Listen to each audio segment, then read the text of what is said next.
Alexa എൻ്റെ വണ്ടി എത്ര കിലോമീറ്റർ ഓടി ഒന്ന് പറഞ്ഞു തരൂ. നിനക്കിങ്ങനെ ബോസ്റ്റ് ചെയ്യാം ആളുകളോട്. My bike has that bro. നിന്റെ എയറോക്സിൽ ഉണ്ടോടാ? കാരണം മൈലേജിനെ പറ്റി നമ്മൾ ടിവിഎസിനോട് ചോദിക്കുമ്പോഴേ അവർ പറയുന്നത് ഏത് നായന്റെ മോനാണ് അറിയേണ്ടത്, നിനക്കാണോ പട്ടി അറിയേണ്ടത്.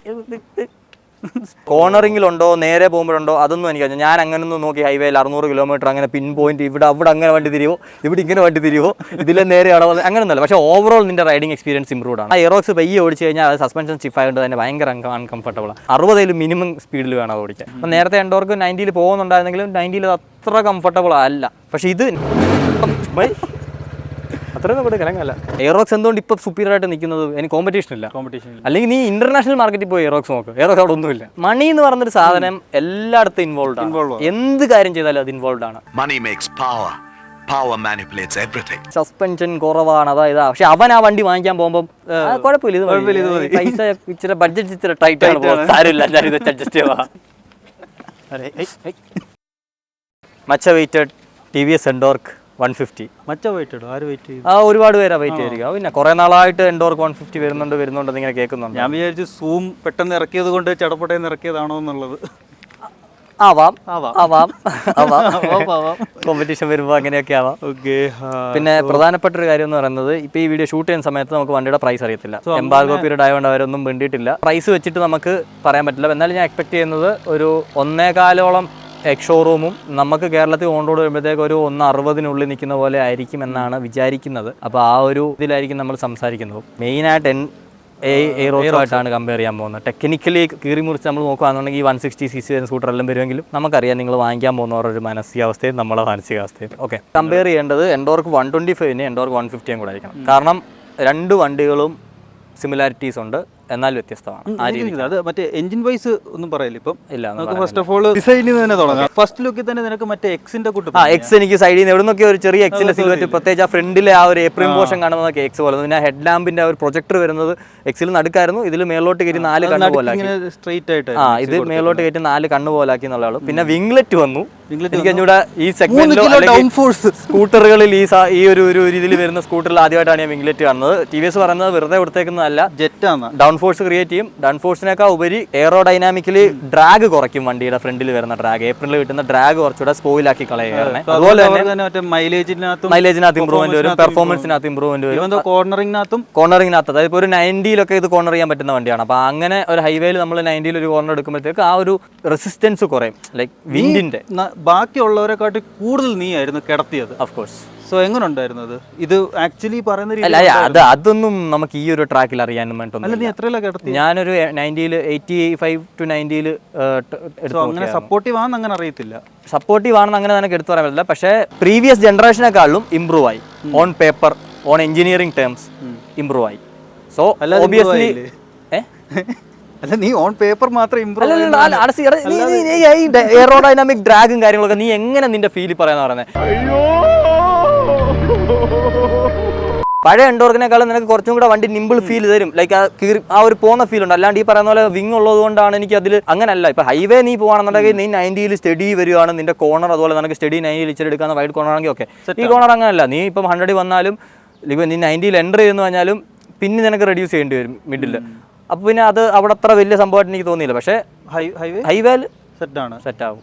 ഡ്രാഗ് കുറച്ചും കൂടെ ഹൈവേ ക്രൂസിംഗ് കേപ്പബിലിറ്റി വണ്ടിയുടെ ഇമ്പ്രൂവ് ആയിട്ടുണ്ട്. അത് കോർണറിങ്ങിലുണ്ടോ നേരെ പോകുമ്പോഴുണ്ടോ അതൊന്നും എനിക്കറിയാം. ഞാൻ അങ്ങനൊന്നും നോക്കി ഹൈവേയിൽ 600 കിലോമീറ്റർ അങ്ങനെ പിൻ പോയിന്റ് ഇവിടെ അവിടെ അങ്ങനെ വണ്ടി തിരിയോ, ഇവിടെ ഇങ്ങനെ വണ്ടി തിരിയോ, ഇതിലെ നേരെയാണോ അങ്ങനെയൊന്നുമല്ല. പക്ഷേ ഓവറോൾ നിന്റെ റൈഡിംഗ് എക്സ്പീരിയൻസ് ഇമ്പ്രൂവ് ആണ്. എഞ്ചിനിൽ വന്ന പെർഫോമൻസ് മാറ്റം കൊണ്ടും പ്ലസ് ഈ ഒരു ഇതിൽ വന്ന മാറ്റം കൊണ്ടും കുറച്ചും കൂടെ എൻ്റെ ദേഹത്തേക്ക് അടിക്കുന്ന കാറ്റാണെന്നുണ്ടെങ്കിലും വണ്ടിയുടെ മൊത്തത്തിൽ നമുക്കറിയാലോ, ഓടിക്കുമ്പോൾ ഒരു എയറിന്റെ പിടുത്തം ഫീൽ ചെയ്യല്ലോ, കുറവുണ്ട്.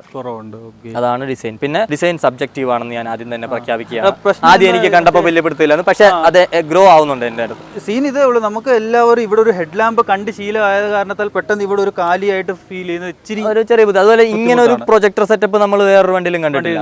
ലൈക്ക് ഉണ്ടാവും, പക്ഷെ അത് സിംഗിൾ യൂണിറ്റ് ആയിട്ടായിരിക്കും. ഇതിനകത്തും ഇന്റഗ്രേറ്റഡ് ടേൺ ഇൻഡിക്കേറ്റർ ആണ് നമ്മുടെ ഒരു DRL വെച്ചേക്കുന്നത്. ബാക്കിൽ പുതിയ ടെയിൽ ലാമ്പ് ഡിസൈൻ കൊണ്ടുവന്നിട്ടുണ്ട്. കുറച്ചുകൂടെ ബോൾഡ് ആയിട്ടുള്ള ഒരു T ഷേപ്പ് കൊടുത്തിട്ടുണ്ട്. പിന്നെ ഇൻഡിക്കേറ്റർ നോക്കുകയാണെന്നുണ്ടെങ്കിൽ നല്ല പ്രീമിയം ഫീൽ തരുന്ന ഇൻഡിക്കേറ്റർ ആണ്. റോണിന്റെ ഒരു ടൈപ്പ് ഇൻഡിക്കേറ്റർ ആണ് വന്നിരിക്കുന്നത്. എമർജൻസി സ്റ്റോപ്പിംഗിന്റെ ഫംഗ്ഷൻ വരുന്നുണ്ട്. സോ 80 വന്നിട്ട് ഹാർഡ് ബ്രേക്ക് ചെയ്ത് കഴിയുമ്പോൾ കഴിയുമ്പോഴത്തേക്ക് മിന്നി കത്തിക്കൊണ്ടിരിക്കും. മൊത്തത്തിൽ ബിൽഡ് ക്വാളിറ്റി നന്നായിട്ട് ഇമ്പ്രൂവ് ആയിട്ടുണ്ട്.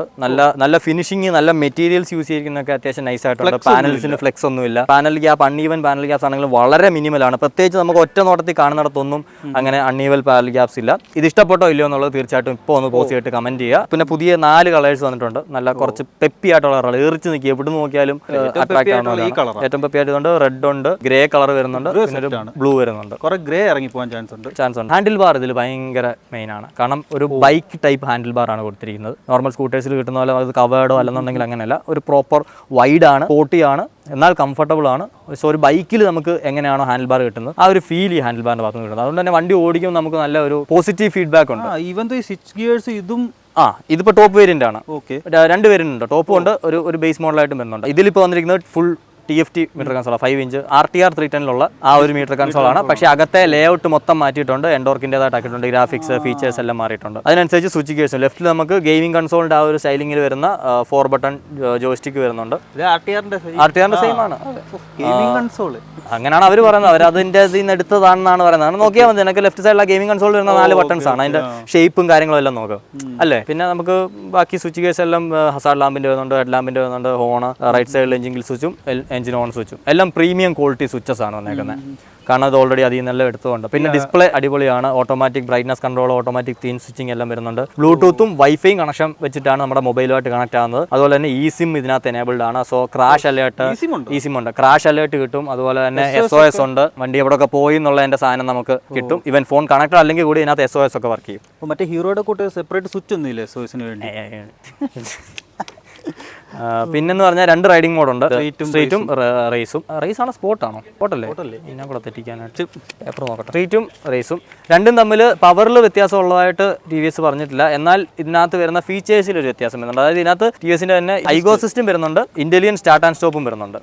സ്ട്രീറ്റ് മോഡിലാണ് intelligent start and stop work ചെയ്യുന്നത്. ആ സ്ട്രീറ്റ് മോഡ് എന്ന് പറഞ്ഞാൽ നമുക്ക് ഫ്യൂൽ എഫിഷ്യൻസിക്ക് വേണ്ടിയിട്ട് ട്യൂൺ ചെയ്തിരിക്കുന്ന ഒരു മോഡ്. അപ്പോൾ അതിൽ പെർഫോമൻസ് അല്ലെങ്കിൽ വണ്ടിയുടെ ഒരു ബിഹേവിയർ എന്ന് പറഞ്ഞാൽ കുറച്ചുകൂടെ ഫ്യൂൽ എഫിഷ്യന്റ് ആയിട്ട് വർക്ക് ചെയ്യാൻ വേണ്ടിയാണ്. അപ്പോൾ സ്ട്രീറ്റ് മോഡിലിട്ട് നീ സ്ട്രീറ്റിൽ യൂസ് ചെയ്യുന്ന സമയത്താണ് ട്രാഫിക് വരുമ്പോൾ നീ നിർത്തുമ്പോഴത്തേക്ക് വണ്ടി ഓട്ടോമാറ്റിക് ഓഫ് ആവും. ആ ഓഫ് ആവുന്നതിന്റെ ടൈമിംഗ് നിനക്ക് അഡ്ജസ്റ്റ് ചെയ്യാൻ പറ്റും. അതായത് എത്ര സെക്കൻഡ് ഐഡിൽ കിടക്കുമ്പോഴാണ് നിന്റെ വണ്ടി ഓഫ് ആവേണ്ടത് എന്നുള്ളത് നിനക്ക് മീറ്ററിൽ അഡ്ജസ്റ്റ് ചെയ്യാൻ പറ്റും. നൈസ് ഫീച്ചറാണത്. കാരണം അല്ലല്ല, കാരണം ഇപ്പം ചില വണ്ടിക്ക് അൺപ്രഡിക്റ്റബിൾ ആണ്. നമ്മൾ നിർത്തും, ചിലപ്പോൾ നേരത്തെ ഓഫ് ആകും, ചിലപ്പോൾ താമസം ഓഫ് ആകും. ഇത് നിനക്ക് സെറ്റ് ചെയ്യാം. 4 സെക്കൻഡിൽ ഓഫ് ആകണോ, 10 സെക്കൻഡിൽ ഓഫ് ആണോ, 10 സെക്കൻഡിൽ ഓഫ് ആകും. നിനക്ക് തന്നെ സെറ്റ് ചെയ്ത് വെക്കാം. ഇപ്പം നീ പോകുന്ന റൂട്ടിൽ കൂടുതൽ ലോങ് ടൈമിംഗ് ഉള്ള ഇത് ട്രാഫിക് ജാംസ് അല്ലെങ്കിൽ മറ്റേ സിഗ്നൽസ് ആണെങ്കിൽ 10 സെക്കൻഡ് ആക്കി ഇടാം. നൈസ് അതൊരു ഫീച്ചറാണ്. മറ്റേ സ്വിച്ച് ഇല്ല, അത് ഓഫ് ഓൺ ആക്കാനുള്ള സ്വിച്ച് ഇല്ല. നിനക്ക് മീറ്റർ കൺസോൾ വഴി ഓഫ് ആക്കാനും പറ്റും ഈ സാധനം. റേസ് മോഡിലോട്ട് പോകുകയാണെന്നുണ്ടെങ്കിലാണ് നിനക്ക് ഐഗോ അസിസ്റ്റ് കിട്ടുന്നത്. അതായത് എക്സ്ട്രാ ബൂസ്റ്റ് നിനക്ക് ബാറ്ററിയുടെ ഭാഗത്ത് നിന്ന് കിട്ടുന്നത്. സെയിം ആ മൈൽഡ് ഹൈബ്രിഡ് ടെക്നോളജി തന്നെ നമ്മൾ ജൂപ്പിറ്റർ വണ്ടിലൊക്കെ കണ്ടത്. അതിന്റെ ഗുണം എന്ന് പറഞ്ഞാൽ നിനക്ക് ആ ഒരു എഞ്ചിന്റെ പവറിന്റെ കൂടെ തന്നെ ഈ ഒരു അസിസ്റ്റ് കൂടെ കിട്ടുമ്പോൾ പവർ കുറച്ചുകൂടെ ബെറ്റർ ആയിട്ട് കിട്ടും. അത് എഫിഷ്യൻസിക്കല്ല കൊടുത്തേക്കുന്നത്, കുറച്ചുകൂടെ എഫേർട്ട്ലെസ് ആയിട്ട് പവർ ഡെലിവറി ചെയ്യാൻ വേണ്ടിയിട്ടാണ് ആ ഒരു സിസ്റ്റം. റേസിലും എഫിഷ്യൻസിയിലും ഹെൽപ്പ് ചെയ്യും. ബട്ട് മെയിൻ ആയിട്ട് അവർ അങ്ങനെയാണ് ഉദ്ദേശിച്ചത്. സോ ഈ 2 എണ്ണവും കൂടെ നിനക്ക് ഒരു മോഡി കിട്ടത്തില്ല. അതങ്ങനെ ഐഗോ അസിസ്റ്റ് തരത്തില്ലായിരുന്നു. ഇല്ല, ഐഗോ അസിസ്റ്റ് നിനക്ക് സ്ട്രീറ്റിൽ കിട്ടത്തില്ല, ചാർട്ട് ആൻഡ് സ്റ്റോപ്പ് നിനക്ക് റേസിൽ കിട്ടത്തില്ല. വെറുതെ കോംപ്ലിക്കേറ്റഡ് എന്നല്ല, അത് അവർ ആ പർപ്പസ് നോക്കിയിട്ട് കൊടുത്തതാണ്. അതെനിക്ക് നല്ല, ഞാൻ അവർ അപ്രീഷിയേറ്റ് ചെയ്യുകയും ചെയ്യും. കാരണം വെറുതെ കണ്ട കുന്തങ്ങളെല്ലാം എല്ലാത്തിലും കുത്തിക്കയറ്റി കൊടുക്കാണ്ട് ഒരു സാധനത്തിന്റെ മെയിൻ എയിം എന്താ, അതിന് സപ്പോർട്ട് ചെയ്യുന്ന സാധനങ്ങൾ അതിനകത്ത്. റേസ് മോഡിൽ നീ പെർഫോമൻസ് നോക്കി ഓടിക്കുകയാണ്. അപ്പോൾ നീ കൊണ്ടിടുമ്പോൾ നിനക്ക് വണ്ടിയിൽ ആ 10 സെക്കൻഡ് ഓഫ് ആയി കിടക്കുന്നതിന്റെ ഫ്യൂൽ സേവിങ് നീ അവിടെ നോക്കുന്നില്ല. കാരണം അത് കഴിഞ്ഞിട്ട് നീ ഫുൾ ടോട്ടലായിരിക്കും ഓടിക്കുന്നത്. പക്ഷേ നീ മൈലേജ് എന്നും പറഞ്ഞ് ഓടിക്കുന്ന സമയത്ത്, സ്ട്രീറ്റിൽ ഓടിക്കുന്ന സമയത്തേക്ക് നീ 50 കിലോമീറ്റർ പോലും മേളിൽ പോകത്തില്ലായിരിക്കും സിറ്റി പോകുമ്പോൾ. സോ ആ സമയത്ത് നിനക്ക് മാക്സിമം എഫിഷ്യൻസിയും പ്ലസ് എവിടെയൊക്കെ നിർത്തുന്ന ലോങ് ടൈമുകളിൽ എഞ്ചിൻ ഓഫ് ആയിട്ട് ഫ്യൂലും സേവ് ചെയ്യും. പിന്നെ പറയുന്ന മറ്റേ പ്രകൃതിയെ സംരക്ഷിക്കാം, CO2 പോകുന്ന ഇതിൽ നിന്നൊക്കെ എന്ത് പോകാൻ. അപ്പോൾ ആ സെറ്റപ്പാണ് മീറ്ററിൽ വന്നേക്കുന്നത്. പിന്നെ ഒരു ഇമ്പോർട്ടൻസ് ആണെന്ന് പറഞ്ഞാൽ ഈ മീറ്റർ നിനക്ക് മൈലേജിന്റെ ഒരു കാര്യം കാണിച്ചു തരത്തില്ല. ആവറേജ് മൈലേജോ, സ്ട്രീറ്റിൽ ഓടിക്കുമ്പോൾ മൈലേജ് എന്ന് പറഞ്ഞ് ഓടിക്കുമ്പോൾ മൈലേജ് ആവറേജ് മൈലേജോ ഇൻസ്റ്റന്റേനിയസ് മൈലേജോ ഒന്നും ഇതിനകത്ത് കാണിക്കത്തില്ല. കാരണം മൈലേജിനെ പറ്റി നമ്മൾ TVSനോട് ചോദിക്കുമ്പോഴേ അവർ പറയുന്നത്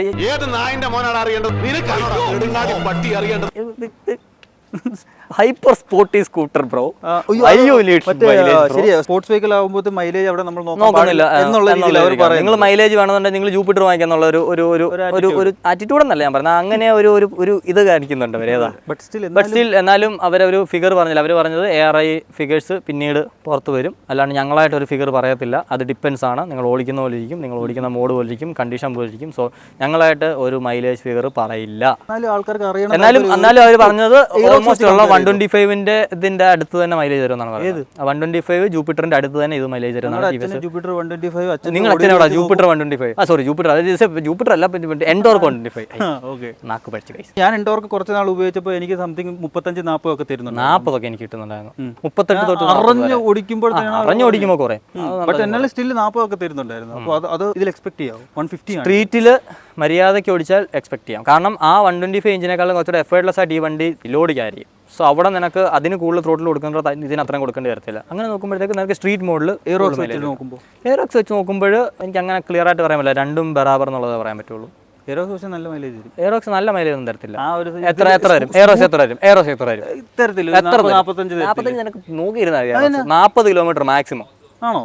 ഞാനത് എറണാകുളത്ത് നിന്ന് ഇവിടെ വരെ ഇവിടുന്ന് അങ്ങോട്ടും ഫുൾ ടാങ്ക് ടു ടാങ്കിൽ ഓടിച്ചതാണ്. അത്യാവശ്യം എയറോക്സ് ഓടിക്കേണ്ട പോലെ ഓടിച്ചു കഴിഞ്ഞാൽ 38 തൊട്ട് 40 സാധനം കിട്ടത്തുള്ളൂ. 45 ഭയങ്കര റയറായിരിക്കും നിനക്ക്. അല്ലെങ്കിൽ നീ അതുപോലെ യോബേന്ന് പറഞ്ഞ് ഓടിക്കണം. അത് അങ്ങനെ ഓടിക്കുന്നതിൽ എനിക്ക് കാരണം ആ എയറോക്സ് പയ്യെ ഓടിച്ചു കഴിഞ്ഞാൽ അത് സസ്പെൻഷൻ സ്റ്റിഫ് ആയതുകൊണ്ട് തന്നെ ഭയങ്കര അൺകംഫർട്ടബിളാണ്. അത് മിനിമം നീ ഒരു 60 മിനിമം സ്പീഡിൽ വേണം അത് ഓടിക്കാൻ. അതിൽ വീവേ ഉണ്ട്, അതുകൊണ്ടായിരിക്കും. മീഡിയ വണ്ടി നമ്മളെ കിട്ടിക്കഴിഞ്ഞാൽ ടാങ്ക് ടു ടാങ്ക് അടിച്ച് ഞാൻ നിങ്ങൾക്ക് കാണിച്ചു തരും മൈലേജ്. അത് നമുക്ക് മീഡിയ വണ്ടി കിട്ടാനായിട്ട് പ്രാർത്ഥിക്കും. കമന്റ് വിടും. പെട്രോൾ ടാങ്ക് എത്ര ലിറ്റർ ഉണ്ട്? മാറ്റമൊന്നും ഇല്ലെന്നാണ് തോന്നുന്നത്. എന്തിയാടാ 5.8 ലിറ്റർ. വെയിറ്റ് കൂടെ പറഞ്ഞേക്കാം തുറന്ന 115 കിലോയാണ് വണ്ടിയുടെ വെയിറ്റ് വരുന്നത്. ലൈറ്റ് വെയിറ്റ് ആണ്, വലിയ വെയിറ്റ് കൂടുതലൊന്നും പറയാനില്ല. 22 ലിറ്ററിന്റെ അണ്ടർ സീറ്റ് സ്റ്റോറേജ് ഉണ്ട്. പിന്നെ സ്റ്റോറേജ് ഒന്നും കൂട്ടിയില്ല? ഇല്ല 22 ലിറ്റർ. അത് എൻഡോർക്ക് 125 തന്നെയാണിത്. മെയിൻ ഇതിനകത്ത് മറ്റേ എഞ്ചിനാണ്, പെർഫോമൻസ് ആണ്, ഹാൻഡ്ലിംഗ് ആണ്.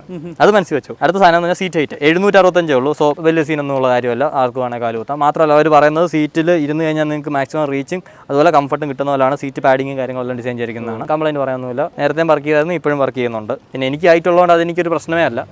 തീരെ കുഞ്ഞാൾക്കാർ നിങ്ങളുടെ അഭിപ്രായം പറയുക. കുറച്ച് ബേസിക് സ്പെസിഫിക്കേഷൻസ് അങ്ങ് പറഞ്ഞുവിടാം.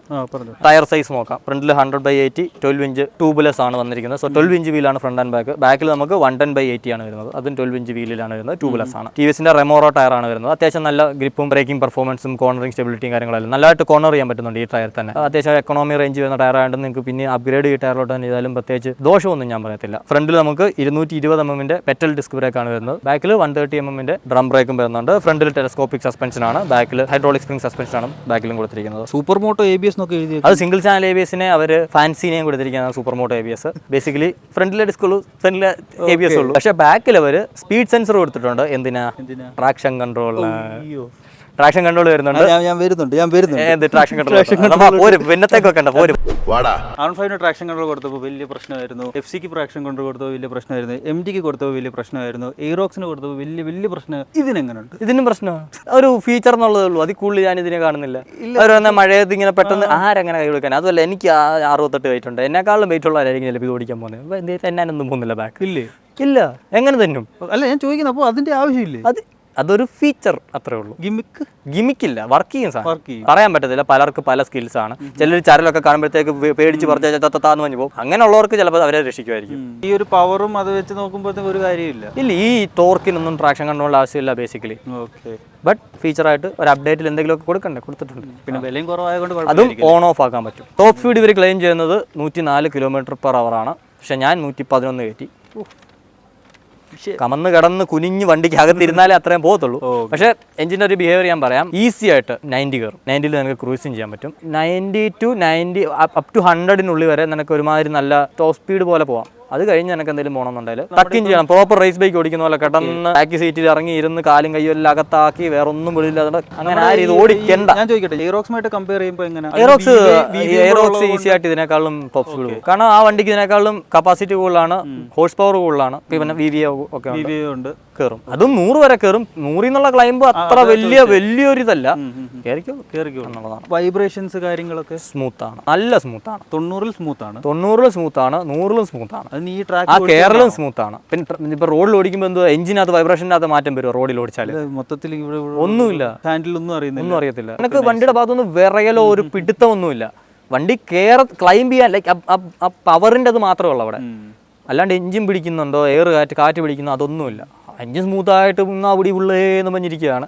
അപ്പോൾ മുകളിൽ ചെന്നിട്ട് സാച്ചുറേറ്റ് ആവും. അത് ഏറ്റവും താഴെയും മിഡും ഒക്കെ ഉണ്ട്. ഏറ്റവും താഴെ മിഡും ഉണ്ട്. ടോപ്പും ഈ പറഞ്ഞ പോലെ നിനക്ക് ഈസി 90-ലൊക്കെ ക്രൂസ് ചെയ്യാം. ഹൈവേ ഇപ്പോൾ ടൂർ ചെയ്യാൻ അടിപൊളിയായിരിക്കും. അപ്പം നേരത്തെ എൻഡോർക്ക് 90-ൽ പോകുന്നുണ്ടായിരുന്നെങ്കിലും 90-ൽ അത്ര കംഫർട്ടബിൾ അല്ല. പക്ഷേ ഇത് 90-ൽ നല്ല കംഫർട്ടബിൾ ആണ്. മനസ്സിലായില്ലേ? വേണമെന്നുണ്ടെങ്കിൽ എനിക്ക് കുറച്ചുകൂടെ പുഷ് 95 അപ് ടു 100-നുള്ളിൽ 98-ലൊക്കെ വേണേലും. എയറോക്സ് എന്ന് പറഞ്ഞു കഴിഞ്ഞാൽ കുറച്ചും കൂടെ ഹൈവേയിലും ആൾക്കാർ പ്രിഫർ ചെയ്യും. അതാണ് മെയിൻ. ഇതും പ്രിഫർ ചെയ്യാം, കുഴപ്പമൊന്നുമില്ല. സൗണ്ടിലും വ്യത്യാസമുണ്ട്. കുറച്ചുകൂടെ സ്പോർട്ടിയാണ്, കുറച്ചും കൂടെ ബേസ് ഉണ്ട്. ഒരു 150-യുടെ ത്രസ്റ്റ് നമുക്ക് ഫീൽ ചെയ്യുന്നുണ്ട്. കേട്ടാലോ? കേൾക്കാം. തമ്പിയാ, നല്ല തമ്പിയാ. പിടിച്ചോണേ. എവിടെ പിടിക്കാൻ? അവിടെ പിടിച്ചോണോ? ഇവിടെ പിടിച്ച കൊടുത്തേ. അത്രയൊന്നും കൂടെ കിളങ്ങല്ല.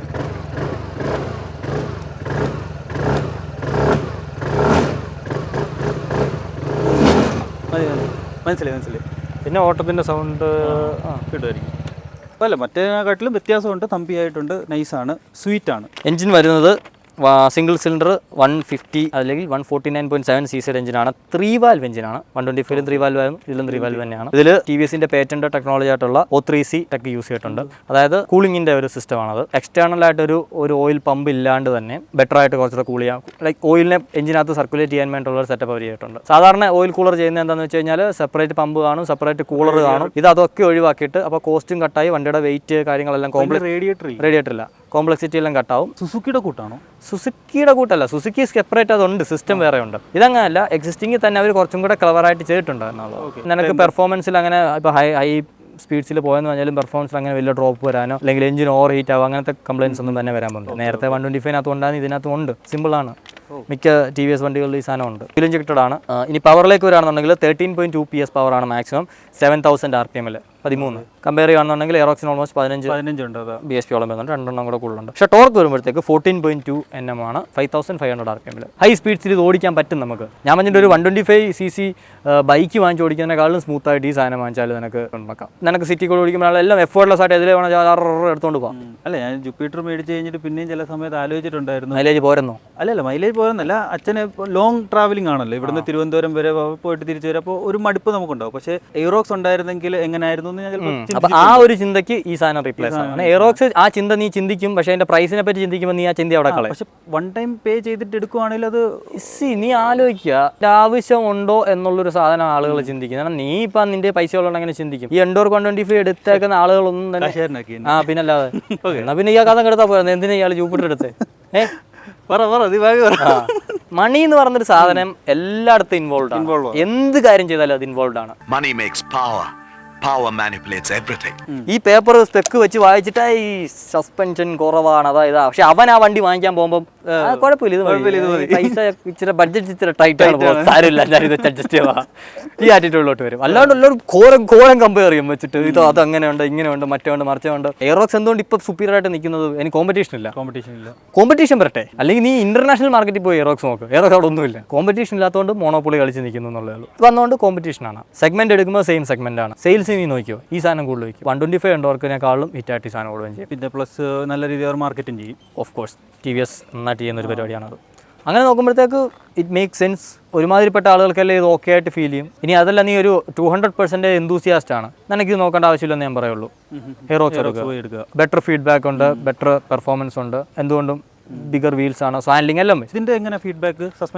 സസ്പെൻഷൻ നൈസ് ആണ്, കംഫർട്ടബിൾ ആണ്, എന്നാൽ നിനക്ക് കൺട്രോളിലുണ്ട്. അത് റൈഡർ പെർസ്പെക്റ്റീവ് 90 പോയെന്ന് പറഞ്ഞാൽ നിനക്ക് കയ്യിൽ നിന്ന് വണ്ടി പോകുന്നുള്ളൂ. ആ 90-ൽ കോർണർ എടുക്കാം, ഷാർപ്പായിട്ട് നിനക്ക് ടേൺസ് എടുക്കാം, നീ ഉദ്ദേശിക്കുന്ന ലൈനിൽ കൂടെ തന്നെ വണ്ടി പോകുന്നുണ്ട്. ബ്രേക്ക് ചെയ്യുമ്പോൾ വണ്ടി സ്റ്റേബിൾ ആണ്, ബ്രേക്കിംഗ് അടിപൊളിയാണ്, നല്ല ഫീഡ്ബാക്ക് വരുന്നുണ്ട്, നല്ല സ്റ്റോപ്പിംഗ് പവർ ഉള്ള ബ്രേക്സ് ആണ്, നല്ല ബ്രേക്സ് ആണ്. പില്ലണും കൂടെ ഉണ്ടല്ലോ. പില്ലണും കൂടെ ഉണ്ടെങ്കിലും ഇതിൽ വലിയ മാറ്റം വരുമെന്ന് എനിക്ക് തോന്നുന്നില്ല. അത് പക്ഷേ നമുക്കൊരു റിയൽ വേൾഡ് യൂസ് ചെയ്താൽ മാത്രമേ അറിയുള്ളൂ. ഇതുവരെ ഞാൻ ഈ TVS സ്കൂട്ടർ സെഗ്മെന്റിൽ കണ്ടതിൽ വെച്ചിട്ട് നല്ല ഒരു ഇൻഫോർടൈൻമെന്റ് സാധനം എന്ന് വേണമെങ്കിൽ വിളിക്കാം.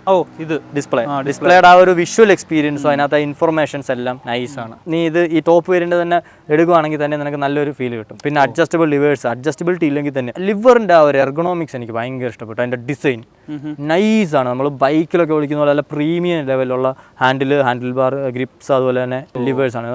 ഭയങ്കര രസമാണ് അത് യൂസ് ചെയ്യാൻ വേണ്ടി. ഇത് ഒരു കംപ്ലൈന്റ് ആയിട്ട് പറയാൻ പറ്റുമോ? എന്തുവാ, സ്റ്റോറേജ് ആണോ? ഈ സെഗ്മെന്റിൽ ഇതിനൊക്കെ ഇതേ വരുന്നുള്ളൂ. ജൂപ്പിറ്റർ നോക്കിക്കഴിഞ്ഞാൽ കൂടുതലുണ്ട്, ജൂപ്പിറ്ററിനും കൂടുതലാണ്. പിന്നെ എയറോക്സിനാണെങ്കിലും നമ്മുടെ എയറോക്സിനൊന്നുമില്ല, കയറ്റാൻ പറ്റും. ഫുൾ മറ്റേ സ്പോർട്സ് ഹെൽമെറ്റ് തിരിച്ച് കുത്തി ഇങ്ങനെ തിരിച്ചിട്ട് ഇതിനകത്തോട്ട് കയറ്റാൻ പറ്റും. എയറോക്സിന്. ഇപ്പോൾ അത് ചെറിയ ഇതിനേക്കാളും ഒരു വലിയ വണ്ടിയാണ്. വലിയ വണ്ടി പിന്നെ 150 cc തന്നിട്ട് അങ്ങനെയല്ല, അങ്ങനെ പറയരുത്. 150 cc ആണിത്. ഇത് നമ്മുടെ പഴയ എൻഡോർക്ക് ടാക്സി സ്കൂട്ടർ അല്ലേ? ഇല്ല, മാക്സി സ്കൂട്ടർ അല്ല, സ്പോർട്സ് സ്കൂട്ടറാണ്. മാക്സി ആയിട്ടില്ല.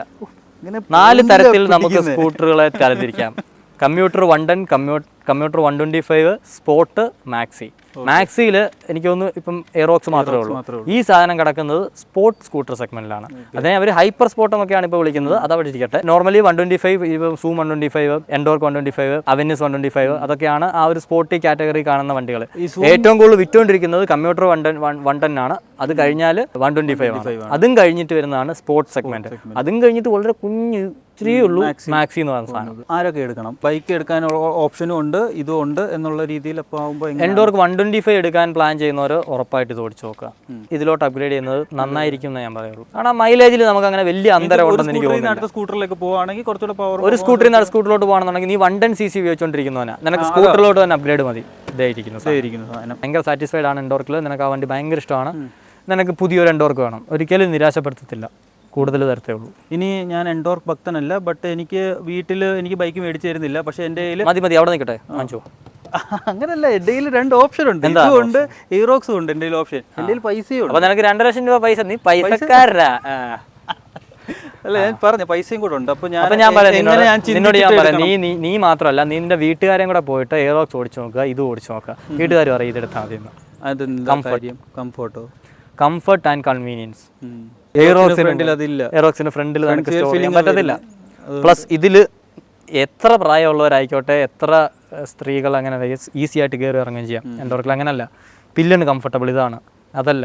അങ്ങനെ ഒരുപാട് കാരണങ്ങളുണ്ട്. പിന്നെ പ്രൈസ് അവർ നോക്കുമ്പോൾ നീ അങ്ങനെ ഇപ്പം 1,70,70,000 രൂപയ്ക്ക് സ്കൂട്ടർ ഉണ്ടാക്കണ്ട, ഈ ഒരു ആറ്റിറ്റ്യൂഡ് വരും. അതെ, മനസ്സിലായില്ലേ? എന്നാൽ നിനക്ക് ബൈക്ക് എടുത്താൽ പോരെ, ഈ ആറ്റിറ്റ്യൂഡ് വരും.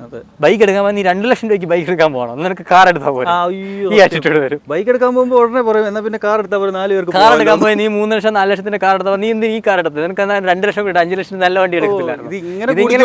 പോകും, മനസ്സിലായോ? അതാണ് ആളുകളുടെ ആറ്റിറ്റ്യൂഡ്. സർവീസിനെ പറ്റി എന്തെങ്കിലും 2 വാക്ക്? പ്രിയപ്പെട്ടവരെ, ഇത് വളരെ നല്ലൊരു ഇതാണ്. ഞാനൊന്നും പറയുന്നില്ല സർവീസിനെ പറ്റിയിട്ട്. എനിക്ക് വാക്കുകളില്ല. നല്ല ഷോറൂം, റെപ്യൂട്ടേഷൻ ഉള്ള ഷോറൂമിൽ പോകാം. 2 പേര് ഞാൻ പറയാം. എനിക്കറിയാവുന്ന ഞാൻ പോയിട്ടുള്ളൂ, കോട്ടയം ടിവിസും കൊച്ചിൻ ടിവിസും. ഇവിടെ 2 കൊടുത്തു. എന്നിട്ട് എന്തെങ്കിലും വന്നാൽ എന്നെ പേര് വിളിച്ചു. വേറെ എങ്ങനത്തെ കാര്യം അല്ല, ഞാൻ പറഞ്ഞിട്ടല്ലേടാ കൊണ്ട കൊടുത്തേ എന്നവരെ പിന്നെ ചോദിച്ചാലുള്ള കാര്യം ഞാൻ പറഞ്ഞത്. എന്നാലും അതിലും എനിക്ക് ഫുൾ ഗ്യാരണ്ടി ഒന്നുമില്ല കേട്ടോ. ഒന്നിനും ഗ്യാരണ്ടി ഞങ്ങൾ ഏറ്റെടുക്കുന്നില്ല. കുറച്ചുകൂടെ ബെറ്റർ സർവീസിങ് അവിടെ നമുക്കറിയാവുന്നതിൽ ഇതിലും നല്ലത് ചെയ്യുന്നതുണ്ടായിരിക്കാം. നമ്മൾ പോയിട്ടില്ല, നേരിട്ട് എക്സ്പീരിയൻസ് ഉള്ള 2 ഷോറൂമിൻ്റെ കാര്യം പറഞ്ഞു. അലക്സ ഇന്റഗ്രേഷൻ വന്നിട്ടുണ്ട്. എനിക്ക് ഫോണിൽ അലക്സ എൻ്റെ വണ്ടിയുടെ ഓഡോമീറ്റർ റീഡിംഗ് എത്ര എന്ന് ചോദിച്ചാൽ അലക്സ ഇവരുടെ സ്മാർട്ട് ടെക്സ് കണക്ട് ആപ്പുമായിട്ട് കമ്മ്യൂണിക്കേറ്റ് ചെയ്തിട്ട് നിനക്ക് പറഞ്ഞു തരും നിൻ്റെ വണ്ടി ഇത്ര കിലോമീറ്റർ ഓടിയിട്ടുണ്ട് കുട്ടാന്ന്. നിങ്ങൾ ഇതുപോലുള്ളൊരു ആൻഡ്രോയിഡ് വെയറോയ്സ് വരുന്ന വാച്ച് അല്ലെങ്കിൽ ആപ്പിൾ വാച്ചാണ് യൂസ് ചെയ്യുന്നതെങ്കിൽ TVSൻ്റെ ആപ്പ് അതിൽ ഡൗൺലോഡ് കഴിഞ്ഞാൽ നിനക്ക് ഇതിൻ്റെ വാച്ചിൽ ആപ്പിൽ നോക്കി അറിയാൻ പറ്റും നിൻ്റെ വണ്ടി എത്ര കിലോമീറ്റർ ഓടി, ഫ്യൂൽ എത്ര ഉണ്ട്, കൈൻഡ് ഓഫ് സം ഇൻഫർമേഷൻസ്. ഇങ്ങനെയൊക്കെ ആരാണോ ഉപയോഗിക്കുന്നത്? ഈസിയാണ് തന്നെ കേട്ടോ. എങ്ങനെ ചിന്തിക്കുന്നതൊക്കെ. അലക്സ എൻ്റെ വണ്ടി എത്ര കിലോമീറ്റർ ഓടി ഒന്ന് പറഞ്ഞു തരൂ. നിനക്കിങ്ങനെ ബോസ്റ്റ് ചെയ്യാം ആളുകളോ. My bike has that bro. നിൻ്റെ എയറോക്സിലുണ്ടോടാ? അപ്പോൾ കഴിച്ച് അത്രയൊക്കെയാണ് എൻഡോർക്ക് 150യെ പറ്റിയിട്ടുള്ള നമ്മുടെ ഒരു ഇനിഷ്യൽ ഇംപ്രഷൻ എന്ന് പറയുന്നത്. നമ്മളിവിടെ ട്രാക്ക് മാത്രമാണ് വണ്ടി ഓടിച്ചത്. ഇനി റോഡിൽ നമുക്ക് മീഡിയ വണ്ടി കിട്ടിക്കഴിയുമ്പോൾ കുറച്ച് ദിവസം കൈവച്ചിട്ട് 13ാമത്തെ തവണയാണ് ഇത് ടീസയും കഥ പറഞ്ഞുകൊണ്ടിരിക്കുന്നത്. വണ്ടി കിട്ടുമ്പോൾ റിവ്യൂ ചെയ്യും, ചെയ്തു. റോഡിൽ വരുമ്പോഴത്തേന് അതിൻ്റെ വേറെ റിവ്യൂ ചെയ്യും. അപ്പോൾ നിങ്ങൾ കമൻറ്റ് ചെയ്യുക, നിങ്ങൾക്ക് എന്താണ് ഇതിനെപ്പറ്റി തോന്നുന്നത് എന്നുള്ളത്. താങ്ക് യു, നന്ദി, നമസ്കാരം. നമസ്കാരം. കുമ്മൻ കഴിഞ്ഞ് വേണോ?